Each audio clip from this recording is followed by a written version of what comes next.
yet another episode of my podcast, the Three Questions Show. Today I have with me Chris or Christopher Barry. He is from the United States. Chris is a person that I met recently. He's an amazing guy. He's filled with great enthusiasm and passion for whatever he does. I'm going to ask Chris to introduce himself. Chris? Yeah, absolutely. So I'm Chris Berry. I'm currently a 20-year-old college student originally from Southern California. I currently go to school over in Boston, Massachusetts, at a school named Northeastern University. Great. So you moved from the West Coast to the East Coast. So was this something that you planned always? Yeah, it wasn't anything too crazy. It was just I wanted to kind of change up the scenery around me, go in a new Okay. environment. It still was within the US, but it was definitely changing up in regards to the cultures between Southern California and Boston are still a bit different. Of course. University. I've actually only spent like like maybe 6 months over in Boston, Right. and all the other time I've been able to spend a semester in Rome. I've been able to spend a semester in San Francisco. I've been able to spend 5 weeks in Lima, Peru. So I've been able to kind Wow. of travel around a bit, which has been amazing. It's definitely helped form me into the person I am today. It's been extremely helpful in understanding the different cultures. So Great, great. So my first question to you is going to be on leadership. Recently, I was watching something on television, and there was this character in the show that said leadership is something that runs on reason and not emotions. I wanted to know what your take on this is. Do you think this is true at all? I think emotion is very important to have. But when you live your life based off of emotion and how you're feeling, or you possibly get caught up in everything that's going on, it tends to lead to people not making the best decisions or maybe the not most informed decisions and things along those lines. So it kind of even leads to there are some days where we're not going to want to do something, but if you're going to want to Right. consistently improve yourself or something like that, you're going to have to do it even when you don't want to, you know? So Right. that being said, to answer your question, yes, I do agree with that because leaders are ones that have to stand up amongst everyone else and say, hey, no matter what it is, this is what we're doing. I'm here with you to go ahead and do it. Maybe we don't want to do it now. Maybe we're discouraged because X event happened or Y event happened. But what's important is that the leader is able to withstand all of the outside events that happen and then continue pushing forward. Thanks for your take on that. My next question to you is on entrepreneurship. There are a lot of parameters or criteria, if you will, that define entrepreneurship.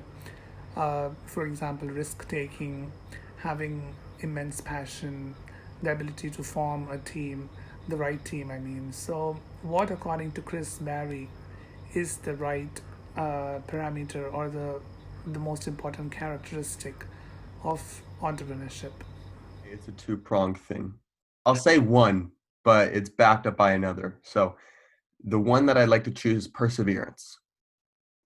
Because the thing is, as an entrepreneur, you're going to fail, fail, and fail again. They typically say that about 90% of startups will fail, therefore only leaving 10%. So if you're doing it 10 times, you'll only succeed once. Right. And the problem is that a lot of people don't have the perseverance to continue pushing forward and saying, you know what, yes, this time I maybe didn't get it right, but you know what, take my failure and take lessons from it so it doesn't become a failure. I'm learning something from it. And then from there, apply that to the next one, and the problem is, as I said, people don't tend to have the perseverance to go ahead and do that. And the reason why I said a two-pronged answer in a sense is because with perseverance is also linked passion, because a lot of people will lack that perseverance if they're not passionate about what they do. If they don't care about what they do, they're not going to be willing to sacrifice their time, their energy, their whatever it is. So that's why I'd say as well, it's a bit of passion, because if you're going to be dedicating years of your life, giving away some of your free time, some fun time, whatever it is, you're also going to kind of need that passion to push you and keep you going to persevere through. Once passion dies down, then it's got a lot to do with motivation, especially self motivation. A lot of people are not comfortable having that conversation with themselves. Is what I've noticed. The motivation dies, and then they feel lost. They do not know how to keep the passion going on. And I really admire people who are able to do that. What is your take on motivation in entrepreneurship? That is my third question to you. Passion is different than this. Yeah, and the reason why actually out of all the different categories I didn't choose motivation, which might have come as a surprise because at times on my LinkedIn I do post like people say motivational stuff. But I Right. think that the motivational space is just so messed up because it's not only about you listen to this person hype you up and then you're boom. Because when you just do that, then it's like a doom and then it just you drop back down, right? Sure. You're creating sustainable habits in your life that continue to push you. Because if you only act based off of, you know, your motivation, how you're feeling at the moment, going back to emotion, I mean, you're really it doesn't set you up for success, in my opinion. So that being said, I would say motivation differs from passion. Um, there are going to be times with your passion where you understand, yes, I don't want to do this. I'm not motivated to do it now, but I just have to do it no matter what. Because to me, solving this problem or whatever it is you're doing with your company or your startup, this is more important than how I'm feeling right now, you know? So I just have to keep pushing forward. Right, right. So, Chris, you as the guest will get to ask one of those three questions back at me. So, what will it be? Awesome. So my question is, and I know that we didn't necessarily get to hear the whole thing, third question on motivation, but I'd love to hear your take on motivation and where you think it lies in the importance of getting things done. Yeah, motivation. Well, one of my favorite topics. Um, so, as a person who has worked with a lot of multinational companies, big and small, and startups as well, I think the common thing, when it comes to motivation is, of course, rewards. And when I say rewards, I don't necessarily mean monetary rewards, but just a small gesture goes a long way. For example, if a leader comes by and says, good job, folks, or he says, great delivery done today, because at the end of the day, we are all human.